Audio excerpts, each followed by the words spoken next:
अस्सलाम वालेकुम व्यूअर्स, मैं हूँ शाकर सोलंगी। व्यूअर्स, पीटीआई का आज भी दोहरा मयार सामने आया है। चीफ इलेक्शन कमिश्नर के ख़िलाफ़ पीटीआई ने आज इस्लामाबाद में एहतजाज किया है।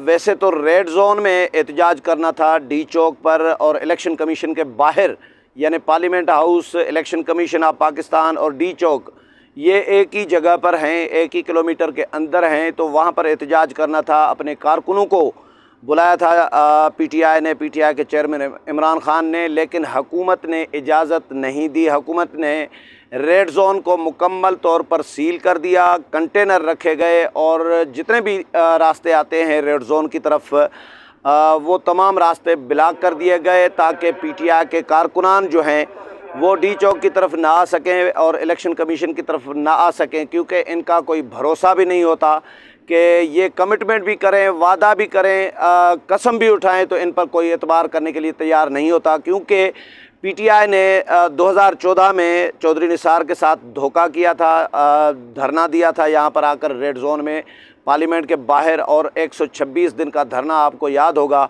कि जारी रहा था। तो उस वक़्त भी पीटीआई ने वादा खिलाफ़ी की थी इमरान खान ने। तो अब इन पर मौजूदा हुकूमत तो भरोसा करने के लिए बिल्कुल भी तैयार नहीं थी।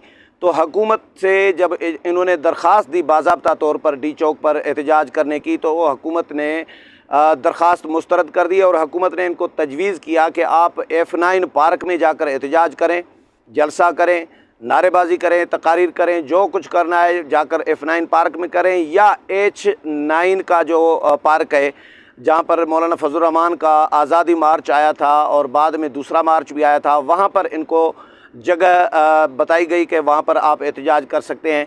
पीटीआई ने अपना पूरा ज़ोर लगाया कि रेड जोन में और इलेक्शन कमीशन के बाहर एहतजाज करें, लेकिन इनको इजाज़त नहीं मिली। बाद में ये ख़बरें आई पीटीआई की तरफ से कि जी इमरान खान ने हुक्म दिया है अपने कारकुनों को कि वो F9 पार्क में इकट्ठे हों, वहाँ पर जमा हों, वहाँ पर एहतजाज किया जाएगा। लेकिन उसके साथ ये भी फ़ैसला किया गया कि असद उमर की सरबराही में, क़यादत में पीटीआई के जो मुस्तफ़ी अरकान कौमी असम्बली हैं वो तमाम अरकान जो हैं रेड जोन में आएंगे, और जो रुकावटें हैं, खारदार तारें हुकूमत ने लगाई, पुलिस, FC, रेंजर्स, ये सब तैनात थे। और रेड जोन में क्योंकि ज़ाहिर है रोड रास्ते बंद थे, एक ही रास्ता शायर मरगला रोड का खुला हुआ था, तो वहाँ पर बहुत ज़्यादा रश था। मैं भी अभी इस वक्त भी पार्लियामेंट हाउस में मौजूद हूँ और ये मेरे अक़ब में आपको ऐवान सदर नज़र आ रहा है। तो मैं भी आया तो बहुत ज़्यादा रश था, बड़ी मुश्किल से पार्लियामेंट पहुंचा हूं क्योंकि सेनेट का इजलास चल रहा है, सेनेट का इजलास कवर करना था मैंने। तो बहरहाल रेड जोन इसलिए सील किया गया कि पीटीआई के कारकुनान ना आए, और जब कारकुनान आते हैं तो आपको पता है क्या करते हैं, ये जंगले तोड़ देते हैं, इदारों पर हमले करते हैं, बैठ जाते हैं, 126 दिन भंगड़े डालते हैं और उठने का नाम नहीं लेते। हालांकि होते चंद ही हैं, ज़्यादा तादाद भी नहीं होती, लेकिन क्योंकि इनको सपोर्ट होती है नादीदा कुव्वतों की, तो इसलिए वो सर्वाइव कर जाते हैं। इमरान खान तो आनियाँ जानियाँ करते रहते हैं, वो तो बैठते नहीं हैं, आएंगे 1 घंटा तकरीर करके और फिर चले जाते थे। तो इसलिए हुकूमत ने इनको कहा कि भाई रेड जोन में पाबंदी है और एक 144 नाफिज है, हम इजाज़त नहीं दे सकते। सुप्रीम कोर्ट ने भी पिछली दफ़ा भी 25 मई को भी आपको याद होगा सुप्रीम कोर्ट ने रेड जोन में इजाज़त नहीं दी थी इनको, और इनको कहा था कि F9 पार्क में या H9 के पार्क में एहतजाज करें। तो अब हुकूमत ने उस पर अमल दरामद कराया था सुप्रीम कोर्ट के हुक्म पर। तो इन्होंने घेराव जला किया था, गाड़ियाँ जलाई थी, मेट्रो को आग लगाई थी, दरख्तों को आग लगाई थी, पथराव किया था सिक्योरिटी एहलकारों पे, पुलिस पे, रेंजर्स पे और FC पे।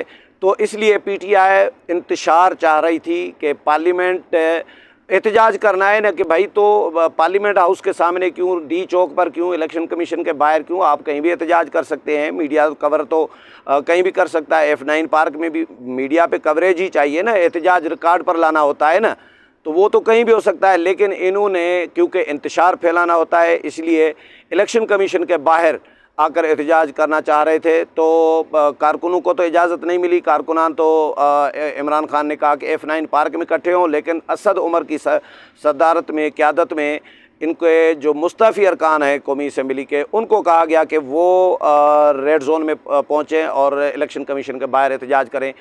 اسد عمر کی سربراہی میں پلے کارڈ لے کر مستعفی ارکان قومی اسمبلی PTI کے جو ہیں وہ پہنچے ریڈ زون میں، ڈی چوک پر پارلیمنٹ ہاؤس کے سامنے احتجاج کیا، تقاریر کی، نعرے بازی کی اور مارچ کیا الیکشن کمیشن کی طرف۔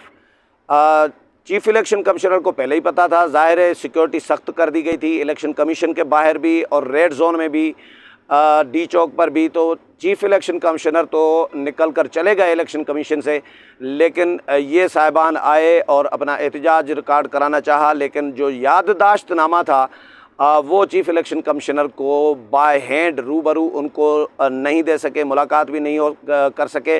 تو جو ڈیوٹی آفیسر الیکشن کمیشن کے باہر موجود تھے ان کو انہوں نے یادداشت نامہ پیش کیا اور جمع کرا کے اور واپس چلے گئے۔ تو یہ ایک علامتی ایک احتجاج ان کا ریکارڈ ہو گیا ہے، لیکن حیرت اس پہ ہو رہی ہے، جو دوہرا معیار ہے، دوغلاپن ہے جس کو آپ کہیں عمران خان اور PTI کا، وہ یہ ہے کہ جس دن الیکشن کمیشن آف پاکستان نے ان کا فارن فنڈنگ کیس کا فیصلہ سنایا تھا، اس دن یہ بھنگڑے ڈال رہے تھے، اس دن یہ ایک دوسرے کو مبارکباد دے رہے تھے۔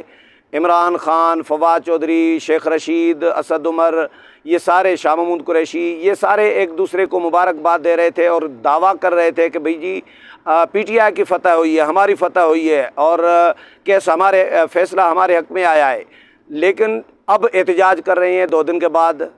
پہلے یا تو ان کو سمجھ میں نہیں آیا کہ کیس کا فیصلہ کیا آیا ہے، یا پھر یہ جس طرح کرتے ہیں یو ٹرن لینا ہوتا ہے، تو انہوں نے ہر صورت میں یہ فرض کی ادائیگی سمجھ کے یو ٹرن لینا ہوتا ہے، تو فرض کی ادائیگی سمجھ رہے ہوتے ہیں، اس لیے شاید انہوں نے یو ٹرن لینا تھا۔ تو پہلے انہوں نے بھنگڑے ڈالے، پہلے مبارکباد دی ایک دوسرے کو، اپنی کامیابی قرار دیا اس فیصلے کو، لیکن اس کے بعد احتجاج کر رہے ہیں۔ تو اس پہ بھی سیاسی جماعتیں سخت تنقید کر رہی ہیں۔ ایک اور خبر اس کے ساتھ دوں کہ چیف الیکشن کمشنر کے ایک تو مطالبہ تو کیا ہی ہے انہوں نے کہ چیف الیکشن کمشنر مستعفی ہوں اور ہمیں اعتماد نہیں ہے، یہ تو پہلے بھی مطالبات کرتے رہے ہیں، 2-3 سال سے PTI یہ مطالبہ کرتی آئی ہے چیف الیکشن کمشنر کے استعفے کا۔ اور حالانکہ چیف الیکشن کمشنر کی تعیناتی بھی انہوں نے کی، عمران خان نے کی تھی، لیکن اپنی ہی تعیناتی، پہلے تعریفیں کرتے ہیں ایک دن اور دوسرے دن گالیاں دیتے ہیں۔ پہلے کہتے ہیں کہ جی یہ بہت صحیح انتخاب ہے ہمارا اور یہ ایماندار، دیانتدار، جس طرح اپنے پارٹی کے لوگوں کو لگاتے تھے۔ اسد عمر کو کہا کہ جی بڑا مارک ٹلی اور ترم خان کر کے پیش کیا تھا، معیشت کا ارسطو کر کے پیش کیا تھا کہ جی یہ معیشت پاکستان کی اوپر لے جائے گا، آسمان سے بھی شاید اوپر لے جائے گا۔ لیکن اس نے جو حشر کیا اسد عمر نے، اس کے بعد ان کو نااہلی کی بنیاد پر معیشت تباہ کرنے کے الزام میں ان کو برطرف کر دیا، وزارت ان سے چھین لی۔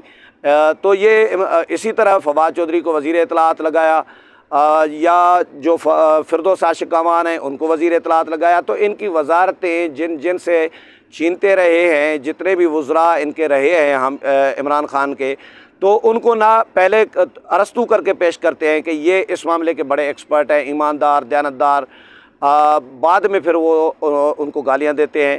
تو چیف الیکشن کمشنر کے ساتھ بھی وہی کر رہی ہیں، پہلے تعریفیں کی، تعیناتی بھی خود کی، اب کہہ رہے ہیں کہ جی چیف الیکشن کمشنر پر اعتماد نہیں ہے، وہ مستعفی ہو جائیں۔ بھائی جب آپ انتخابات ہوتے ہیں تو 15 نشستیں 20 میں سے آپ لے کے آتے ہیں، تو چیف الیکشن کمشنر جانبدار کیسے ہوئے، یہ سمجھ میں مجھے بات آ نہیں رہی۔ فارن فنڈنگ کیس کا جہاں تک تعلق ہے، وہ تو ایک عالم آشکار بات ہے، وہ ایک مسلمہ ایک حقیقت ہے کہ آپ نے خود تسلیم کر رہے ہیں، یعنی آپ عمران خان خود تسلیم کر رہے ہیں، عمران خان کے وکلاء تسلیم کر رہے ہیں، اسٹیٹ بینک نے اکاؤنٹس بتائے ہیں، یہ سارا کچھ نام آ چکے ہیں، ممالک کے نام آ چکے ہیں جن ملازمین کے اکاؤنٹ میں پیسے ٹرانسفر ہوتے رہے ہیں اربوں روپے، ان کے نام آ چکے ہیں، کس کس نے اکاؤنٹس کھلوائے وہ آ چکے ہیں، کہاں کہاں سے فنڈنگ ہوئی، کن کن غیر ملکی شخصیات نے فنڈنگ کی اور کن کن غیر ملکی کمپنیوں نے 153 کمپنیوں نے فنڈنگ دی کی، یہ سارا کچھ آپ خود تسلیم کر چکے ہیں۔ تو اس کے بعد کوئی اس میں کوئی ثبوت اور چاہیے، کیا چاہیے ثبوت؟ اور اس کو یہ کہہ رہے ہیں کہ اب عمران خان کہہ رہے ہیں کہ جی یہ کہیں نے لکھا کہ باہر کے ممالک سے، پاکستانیوں سے، پھر پاکستانی کہہ رہے ہیں गैर मुल्की यानी मुकीम बैरूनी दुनिया में मुकीम पाकिस्तानियों से फंडिंग लेना ममनू है, ये कहीं या गैर कानूनी है, ये कहीं नहीं लिखा। ये इमरान खान अब ये एंगल ले रहे हैं, तो ये झूठ को भी सच साबित करने की कोशिश कर रहे होते हैं। अभी भी ये अपनी फॉरेन फंडिंग के जुर्म को सवाब डिक्लेयर करना चाह रहे हैं, बिल्कुल दुरुस्त और जायज़ डिक्लेयर करना चाह रहे हैं कि जी गैर कानूनी नहीं है, ये कोई जुर्म नहीं है, ये बहुत अच्छा और नेक काम है। बाहर से ममालिक से हमने पैसे लिए हैं। भाई बाहर के ममालिक से आपने पैसे लिए, किस खाते में, किस एजेंडे के लिए, किस एजेंडे की तकमील के लिए, ये भी तो बताएं ना कौम को।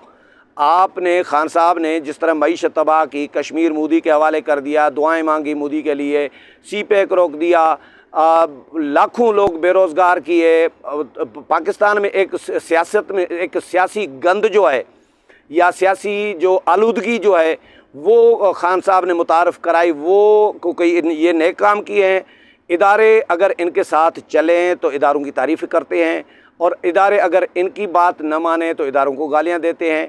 तो अब इलेक्शन कमीशन के पीछे पड़ गए हैं। फ़ैसला तो आ चुका है, अब ये तो चाहे सुप्रीम कोर्ट इसको मुस्तरद भी कर दे, अगर इस फ़ैसले को सुप्रीम कोर्ट में चैलेंज भी करें और सुप्रीम कोर्ट इनके हक़ में भी फ़ैसला दे, लेकिन इलेक्शन कमीशन ऑफ पाकिस्तान से जो फ़ैसला आ चुका है ये तारीख़ का हिस्सा बन चुका। और अब PTI डिक्लेयर्ड एक फॉरेन फंडेड पार्टी है, और जिस तरह हुकूमती जमातें कह रही हैं कि भाई आलमी एजेंट हैं ये, और आलमी इंटरनेशनल फंडेड और आलमी एजेंट और यहूदी लाबी के एजेंट, ये जो भी इल्ज़ामात लग रहे हैं, अब इस फ़ैसले के बाद वो तारीख़ गवाह रहेगी, तारीख़ बताएगी कि ये दुरुस्त हैं। और अब इमरान खान और PTI मुकम्मल तौर पर एक्सपोज हो चुके हैं। हुकूमत इनके ख़िलाफ़ इक़दामात कर रही है, और देखते हैं कि हुकूमत क्या इक़दामात करती है इमरान खान को ताहयात नाअहल करने और PTI पर ताहयात पाबंदी आयद करने के भी हवाले से हुकूमत तैयारी कर रही है। मुशावरतें तकरीबन मुकम्मल हो चुकी हैं। देखते हैं हुकूमत इस हवाले से क्या फ़ैसला करती है। इस हवाले से जो भी अपडेट आती रहेगी वो भी आपके साथ शेयर करूँगा। उम्मीद है प्रोग्राम पसंद आया होगा। अगले प्रोग्राम में फिर मुलाकात होगी, तब तक इजाज़त चाहता हूँ। अल्लाह हाफ़िज़।